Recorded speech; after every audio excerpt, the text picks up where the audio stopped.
Good morning students. आज का जो हमारा टॉपिक है that is orbital contribution to magnetic moment. ठीक है, तो जनरली जब हम मैग्नेटिक मोमेंट निकालते हैं तो उसका फॉर्मूला रहता है g√j+1 और ये j क्या है, यहाँ पर j होता है हमारा टोटल एंगुलर मोमेंटम। क्या होता है? टोटल एंगुलर मोमेंटम, जो किसका सम होता है? स्पिन और क्या है, ऑर्बिटल एंगुलर मोमेंटम का क्या होता है? सम होता है। जबकि जी की वैल्यू हमारी क्या रहती है? ये रहती है। ये हमने आप पहले भी डिस्कस किया हुआ था।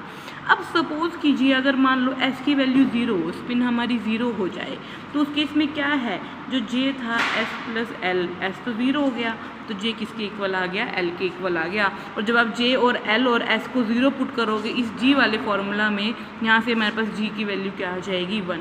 तो अगर हमारे पास स्पिन अगर 0 हो जाए, स्पिन मूवमेंट क्या हो जाए? 0 हो जाए, तो हमारे पास क्या बनता है? ओनली कंट्रीब्यूशन रहेगा मैग्नेटिक मूवमेंट में, ओनली एंगुलर मोमेंटम का, ऑर्बिटल एंगुलर मोमेंटम का, जिसको हम किससे डिनोट करते हैं? Mu L under root L into L plus 1। Similarly अगर मान लीजिए कि जो टोटल एंगुलर मोमेंटम में जो ऑर्बिटल का कंट्रीब्यूशन है वो 0 हो जाए, ठीक है, अगर L 0 हो गया यहाँ से तो J की वैल्यू ऐसा आ गई, और G की वैल्यू अगर आप यहाँ ये सारी वैल्यूज पुट करोगे तो यहाँ से G की वैल्यू क्या आ जाएगी? हमारे पास 2 आ जाएगी, और यहाँ से म्यू एस क्या आएगा? Under root 4 into S plus 1। तो अगर मैं बात करूँ किसकी, स्पिन हमारे जो है मैग्नेटिक मूवमेंट की due to spin contribution and orbital contribution, तो वो क्या आएगा हमारे पास? Under root L into L plus 1 plus under root S into S plus 1। जबकि ये क्या है?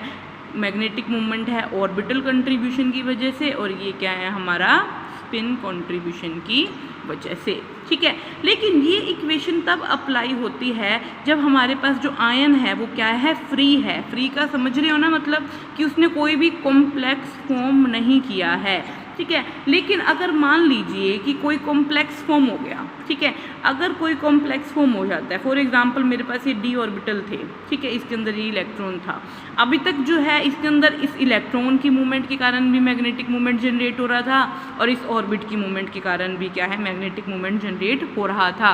लेकिन अब क्या हुआ कि कोई भी लिगेंड आया, उसने इसके साथ क्या बना लिया? कॉम्प्लेक्स बना लिया। ठीक है, जैसे ही अब ये कॉम्प्लेक्स बनेगा तो इलेक्ट्रॉन की मूवमेंट तो स्टार्ट रहेगी, लेकिन ये जो ऑर्बिट है इसकी पोजीशन क्या हो गई? यहाँ से फिक्स हो गई है। मतलब इस केस में क्या हो जाएगा कि जो मैग्नेटिक मूवमेंट में इलेक्ट्रॉन का कंट्रीब्यूशन है वो कंटिन्यू रहेगा, लेकिन जो ऑर्बिट का कंट्रीब्यूशन है वो क्या हो जाएगा? बिल्कुल 0 हो जाएगा। तो उस केस में क्या है? एल हमारा 0 हो जाएगा, और उस केस में हमें क्या है? म्यू क्यों देखने को मिलेगा? Under root N into N plus 2 या फिर under root 4s into S plus 1 होता है, क्योंकि s की वैल्यू क्या होती है? n/2 होती है। तो जनरली अगर कॉम्प्लेक्स की फॉर्मेशन हो जाती है तो हमारा जो ऑर्बिटल मोशन है वो क्या हो जाता है? क्वेंच हो जाता है, जिससे जो हमारे पास मैग्नेटिक मूवमेंट की जो वैल्यूज आती हैं वो जनरली किसकी वजह से आती हैं? स्पिन की वजह से आती हैं। जनरली ये केस हमें देखने को मिलता है जब हमारे पास क्या है? 3D ट्रांजिशन सीरीज के क्या हो? हमारे पास एलिमेंट्स हो। तो उस केस में क्या है? जनरली जो ऑब्जर्व मैग्नेटिक मूवमेंट है, ऑब्जर्व मैग्नेटिक मूवमेंट की वैल्यूज़ हैं वो किसके सिमिलर आती हैं? Due to only spin contribution की क्या रहती हैं? सिमिलर रहती हैं। मतलब जितनी वैल्यूज इस फॉर्मूला से हमें मिलेगी और ऑब्जर्व वैल्यू भी हमें क्या मिलती है? उतनी मिलती है। ये कब होगा पॉसिबल? जब हमारा जो ऑर्बिटल का मोशन है वो क्या हो जाए? क्वेंच हो जाए। उस केस में जो हमारे पास मैग्नेटिक मूवमेंट आएगा वो ओनली किसकी वजह से आएगा? स्पिन कंट्रीब्यूशन की वजह से आएगा। बट अगर क्या होता है, कई बार क्या होता है, समटाइम्स जो ऑब्जर्व मैग्नेटिक मूवमेंट है ट्रांजिशन मेटल्स का वो क्या है? स्पिन मैग्नेटिक मूवमेंट की वैल्यू से ज़्यादा आ जाता है। तो दैट मीन्स उस केस में क्या हो रहा होगा? अब कहीं ना कहीं किसी ना किसी तरीके से जो ऑर्बिट का जो मैग्नेटिक मूवमेंट है वो भी क्या हो रहा होगा? कंट्रीब्यूशन हो रहा होगा। तो sometimes the observe magnetic movement of transition metals क्या आता है? हाइयर आता है। किस वैल्यू से? हमारी ओनली स्पिन कंट्रीब्यूशन की वैल्यू से। इसका मतलब वहाँ पर क्या हुआ होगा कि सिर्फ स्पिन का कंट्रीब्यूशन ही नहीं, कहीं ना कहीं ऑर्बिट ने भी अपना कंट्रीब्यूशन किया होगा। ठीक है, ऐसा क्यों हुआ होगा? तो अब वो हम देखते हैं। जो हमारा स्पिन एंगुलर मोमेंटम रहता है वो इंडिपेंडेंट रहता है सराउंडिंग से। सराउंडिंग का मतलब केमिकल बॉन्डिंग से, कि कोई भी कॉम्प्लेक्स हमारा बन रहा है, कोई भी मेटल आयन हमारा कॉम्प्लेक्स बना रहा है या नहीं बना रहा, उससे स्पिन एंगुलर मोमेंटम पर कोई भी फ़र्क नहीं पड़ता। लेकिन ऑर्बिटल जो एंगुलर मोमेंटम रहता है हमारा, वो डिपेंडेंट रहता है अपनी सराउंडिंग से, मतलब केमिकल बॉन्डिंग पे। जैसे मैंने आपको बताया था, जैसे एक इलेक्ट्रॉन है, अभी ये इस ऑर्बिटल में है, फिर ये इधर चला गया, फिर ये नीचे वाली ऑर्बिटल में आ गया। तो ऐसे करके क्या है, ये क्या करता है, जो एक इलेक्ट्रॉन है अपना स्पिन जो है चेंज करता रहता है, और जिसकी वजह से स्पिन एंगुलर मोमेंटम क्या है हमारा जनरेट होता है। लेकिन ऑर्बिटल एंगुलर, इसका जो है स्पिन एंगुलर मोमेंटम जो रहता है केमिकल बॉन्डिंग से इंडिपेंडेंट रहेगा, कि कोई भी आयन हमारा कॉम्प्लेक्स फॉर्म करेगा या नहीं करेगा, उससे स्पिन एंगुलर मोमेंटम को कोई फ़र्क नहीं पड़ता। लेकिन अगर मैं ऑर्बिटल एंगुलर मोमेंटम की बात करूं, तो ऑर्बिटल एंगुलर मोमेंटम क्या रहता है, अपनी सराउंडिंग के ऊपर डिपेंड रहता है। जैसे मैंने अभी बात की कि मान लीजिए अगर किसी कॉम्प्लेक्स ने लिगेंड, कॉम्प्लेक्स ने क्या है, किसी मेटल आयन ने कॉम्प्लेक्स बना लिया लिगेंड के साथ, तो वहीं पर जो हमारा ऑर्बिटल मोशन है वो क्या हो जाएगा, क्वेंच हो जाएगा। और अगर ऑर्बिटल मोशन ही क्वेंच हो गया तो उसका कंट्रीब्यूशन मैग्नेटिक मोमेंट में भी क्या हो जाएगा, 0 हो जाएगा। ठीक है। लेकिन कई बार क्या होता है, कुछ कॉम्प्लेक्स में ऑर्बिटल मोशन क्या हो जाता है, क्वेंच हो जाता है, और ऑब्जर्व मैग्नेटिक मोमेंट कहाँ किसके इक्वल आ जाता है, स्पिन ओनली के इक्वल आ जाता है। ये तो कुछ कॉम्प्लेक्सेस की बात हुई। बट कई बार क्या होता है, इन सम कॉम्प्लेक्सेस में जो हमारा ऑब्जर्व मैग्नेटिक मोमेंट होता है, ऑब्जर्व मैग्नेटिक मोमेंट की वैल्यू आती है, वो स्पिन मैग्नेटिक मोमेंट से क्या आती है, ज़्यादा आती हैं।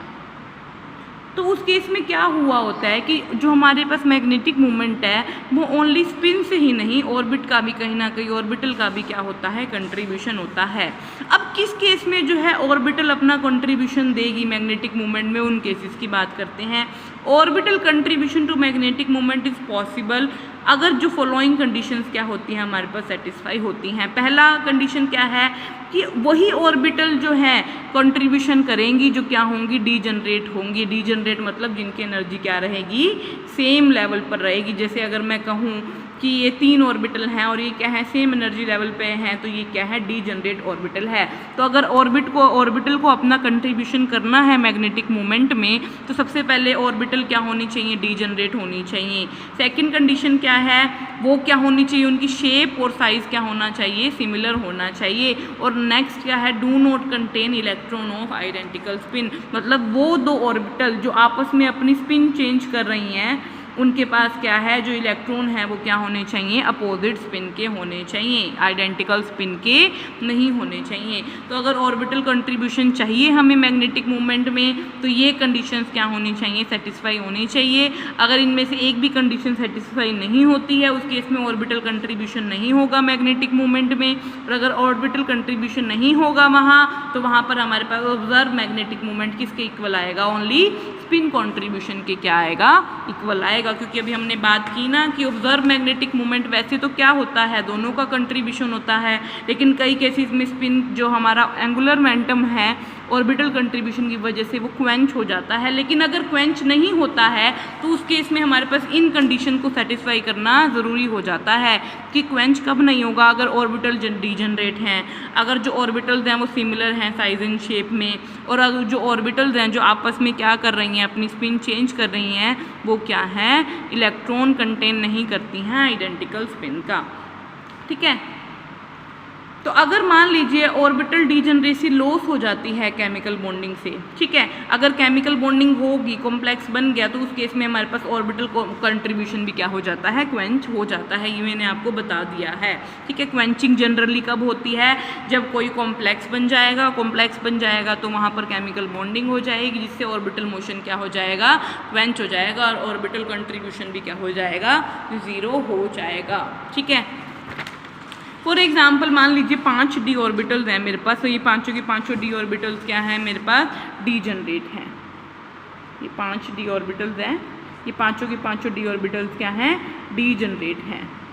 ठीक है। तो अगर ये डीजनरेट है तो मैं क्या कर सकती हूँ, ये जो dx² y² ऑर्बिटल है मेरा, ये वाला dx² y² ऑर्बिटल, और ये जो dxy ऑर्बिटल है, इसको मैं क्या कर सकती हूँ, एक दूसरे में क्या कर सकती हूँ, इंटरचेंज कर सकती हूँ, क्या कर सकती हूँ, इंटरचेंज कर सकती हूँ। मतलब अगर मैं dx² y² की क्या है 90 डिग्री पे रोटेशन करूँ तो मेरे पास कौन सा ऑर्बिटल आ जाएगा, dxy ऑर्बिटल आ जाएगा। और ऐसा कितनी बार हो सकता है, 2 बार हो सकता है कि अगर मैं 45 + 45 2 रोटेशन करूँ तो क्या है, एक बार वापस और एक बार ये, मतलब dx² y² को मैं अगर 90 डिग्री पे रोटेट करूँ तो मुझे dxy ऑर्बिटल मिल जाएगा, और वो भी कितनी बार, 2 बार मिल जाएगा। सिमिलरली अगर मैं dxz और dyz ऑर्बिटल की बात करूँ तो इन 2 ऑर्बिटल्स को भी मैं आपस में क्या कर सकती हूँ, इंटरचेंज कर सकती हूँ। कब, जब पांचों d ऑर्बिटल्स क्या है, मेरे सेम एनर्जी लेवल पर हैं, ये उस केस की बात हो रही है। लेकिन अगर मैं dz² ऑर्बिटल की बात करूँ तो dz² ऑर्बिटल को हम किसी भी ऑर्बिटल में ट्रांसफॉर्म नहीं कर सकते, ठीक है। तो ये याद रखिएगा, सारी ऑर्बिटल्स को हम एक दूसरे में ट्रांसफॉर्म कर सकते हैं, लेकिन dz² ऑर्बिटल को भी हम किसी भी ऑर्बिटल में क्या है, ट्रांसफ़र नहीं कर सकते बाय रोटेशन। जैसे हमने यहाँ पर रोटेट किया, ये dxy में कन्वर्ट हो गया, dxz को रोटेट किया वो dyz में कन्वर्ट हो गया, dyz को रोटेट करोगे वो dxz में कन्वर्ट हो जाएगा। बट dz² को हम रोटेट करके किसी और एक्सिस में कन्वर्ट नहीं कर सकते, ठीक है। आगे बात समझ। अब हम बात करते हैं quenching of orbital movement in octahedral complex. मतलब अगर मैं ऑक्टाहेड्रल अकॉर्डिंग टू CFT, अगर मैं CFT की बात करूँ तो किस केस में जो है क्वेंचिंग हो जाती है, किसकी, ऑर्बिटल मोशन की। तो हमें पता है अगर मैं CFT के अकॉर्डिंग ऑक्टाहेड्रल कॉम्प्लेक्स बनाती हूँ तो हमारे जो 5 ऑर्बिटल है वो 2 सेट में स्प्लिट हो जाते हैं, dxy, dyz, dzx, dx² y² and dz², ठीक है। अब मान लीजिए मुझे D1 सिस्टम के लिए निकालना है, ठीक है। D1 सिस्टम चाहे लो स्पिन हो चाहे हाई स्पिन हो, सेम बात रहेगी। तो D1 सिस्टम के लिए क्या होगा, एक इलेक्ट्रॉन यहाँ जाएगा, ठीक है। अब एक चीज़ यहाँ नोट करने वाली है, अब ये जो 3 ऑर्बिटल हैं dxy, dyz, dzx, ये क्या हो सकते हैं, एक दूसरे में इंटरचेंज हो सकती हैं, क्योंकि ये इनकी शेप क्या है, सिमिलर है, साइज़ भी क्या है, सिमिलर है, प्लस ये सारी की सारी डीजनरेट भी हैं, और साथ ही साथ क्या है, इनमें इलेक्ट्रॉन भी क्या है, आइडेंटिकल स्पिन के नहीं हैं। तो मतलब इनको मैं आपस में इंटरचेंज कर सकती हूँ। मतलब ये जो 3 ऑर्बिटल है मेरी, ये क्या है, ऑर्बिटल कॉन्ट्रीब्यूशन में क्या करेंगी, अपना जो है कॉन्ट्रीब्यूशन करेंगी, ठीक है। आगे बात समझ। तो अगर मैंने एक इलेक्ट्रॉन डाला, तो अगर मैं बात करूँ यहाँ पर आपसे एक इलेक्ट्रॉन की, क्या इसके अंदर ऑर्बिटल कंट्रीब्यूशन एक्सपेक्टेड है, यहाँ पर भी एक्सपेक्टेड है और यहाँ पर भी एक्सपेक्टेड है, क्योंकि सारी कंडीशन जो है ऑर्बिटल कंट्रीब्यूशन की सेटिस्फाई हो रही हैं। अब 2 इलेक्ट्रॉन की बात करूँ, यहाँ पर भी क्या है, ऑर्बिटल मोशन क्या है, चाहे हाई स्पिन हो चाहे लो स्पिन हो, क्या है, एक्सपेक्टेड है। अब 3 इलेक्ट्रॉन की बात करूँ तो 3 इलेक्ट्रॉन में देखिए अब क्या हो गया, यहाँ पर 3 इलेक्ट्रॉन भर गए, वो भी सेम स्पिन के, तो यहाँ पर ऑर्बिटल कंट्रीब्यूशन एक्सपेक्टेड नहीं है। D4 की बात की जाए, पहले हम बात करते हैं D4 के केस में हाई स्पिन की, ठीक है। हाई स्पिन के केस में इलेक्ट्रॉन यहाँ जाएगा, और एक चीज़ याद रखिएगा, dx² y² एंड dz² एक दूसरे में इंटरचेंज नहीं हो सकती। मतलब ये क्या है तो सेम एनर्जी लेवल पे डीजनरेट है, लेकिन ये इंटरचेंज एक दूसरे में नहीं की जा सकती। तो जब एक इलेक्ट्रॉन यहाँ जाएगा हाई स्पिन के केस में, तो उस केस में हमें क्या है, ऑर्बिटल कॉन्ट्रीब्यूशन देखने को नहीं मिलेगा, ठीक है, क्योंकि ये इंटरचेंज नहीं हो सकती हैं। क्योंकि हमने क्या कहा था, ऑर्बिटल कॉन्ट्रीब्यूशन की कंडीशंस क्या है, ऑर्बिटल डीजनरेट होनी चाहिए, ये कंडीशन सेटिस्फाई हो जाए तो शेप भी क्या होनी चाहिए, सिमिलर होनी चाहिए। अब यहाँ पर क्या है, डीजनरेट तो है लेकिन शेप क्या है, सिमिलर नहीं है, तो यहाँ पर ऑर्बिटल कंट्रीब्यूशन नहीं होगा। लेकिन अगर मैं लो स्पिन की बात करूँ तो एक इलेक्ट्रॉन ये यहाँ जाएगा, ठीक है, और अगर ये एक इलेक्ट्रॉन यहाँ जाएगा तो यहाँ पर किसी में भी सेम स्पिन का इलेक्ट्रॉन नहीं है, सारी डीजनरेट हैं, साइज़ भी शेप है, सिमिलर भी शेप है, और स्पिन भी क्या है, सेम नहीं है। तो इस केस में क्या है, और लो स्पिन में ऑर्बिटल कंट्रीब्यूशन होगा। D5 के केस में बात करें तो, D5 के केस में हाई स्पिन की बात करें तो 2 इलेक्ट्रॉन यहाँ गए, तो यहाँ पर भी ऑर्बिटल कंट्रीब्यूशन नहीं होगा, क्योंकि ये दोनों क्या है, एक दूसरे में इंटरचेंज नहीं की जा सकती ऑर्बिटल्स, ठीक है। इसकी बात करूँ 5 की, तो यहाँ पर तो है, क्योंकि इस ऑर्बिटल में क्या है, एक सेम स्पिन का इलेक्ट्रॉन नहीं है, तो यहाँ पर ऑर्बिटल कंट्रीब्यूशन आएगा। D6 की बात की जाए तो हाई स्पिन की, तो 1 2 3 4 5 6 ये यहाँ नीचे आएगा। जैसे ही 6 यहाँ नीचे आएगा तो यहाँ पर क्या है, ऑर्बिटल कंट्रीब्यूशन जो है हो जाएगा, तो यहाँ पर हाई स्पिन में भी होगा। लेकिन लो स्पिन की बात की जाए D6 की, किसकी बात की जाए, लो स्पिन की बात की जाए D6 की, 1 2 3 4 5 6 सारे इलेक्ट्रॉन पेयर हो गए, सेम स्पिन के होंगे और यहाँ पर ऑर्बिटल कंट्रीब्यूशन D6 में लो स्पिन में नहीं होगा। ठीक है, चाहे हाफ फिल्ड हो नीचे चाहे फुली फिल्ड हो, दोनों ही केसेस में ऑर्बिटल कंट्रीब्यूशन नहीं है। D3 में भी नहीं था, D6 में भी लो स्पिन में नहीं है। D7 की बात की जाए तो D7 पर यहाँ पर भी होगा और लेकिन यहाँ पर ऑर्बिटल कंट्रीब्यूशन नहीं होगा, क्योंकि 6 के बाद इलेक्ट्रॉन कहाँ जाएगा, 7वां यहाँ जाएगा। ठीक है, यहाँ जाएगा तो यहाँ पर क्या होगा, अब ये तो आपस में क्या है, इंटरचेंज ही नहीं हो सकती हैं, तो यहाँ पर ऑर्बिटल कंट्रीब्यूशन नहीं है। नीचे तो पहले ही फुली फिल्ड है। D8 के केस में यहाँ भी नहीं होगा, यहाँ भी नहीं होगा, और D9 के केस में यहाँ भी नहीं होगा और यहाँ भी नहीं होगा। तो ये टेबल आपको याद करनी है। सिमिलरली टेट्राहेड्रल के केस में हो जाएगा। टेट्राहेड्रल के केस में आप खुद निकाल के देखेंगे। टेट्राहेड्रल के केस में हमारे पास क्या है, नीचे 2 सेट रहता है और ऊपर का क्या रहता है, 3 का सेट रहता है। तो यहाँ पर अब आप 1 इलेक्ट्रॉन 2 इलेक्ट्रॉन फिल करके देखिए, ये क्या है हमारे पास, dx2 y2 dz2। ठीक है, 1 इलेक्ट्रॉन डालेंगे नहीं होगा क्योंकि ये इंटरचेंजेबल ही नहीं है।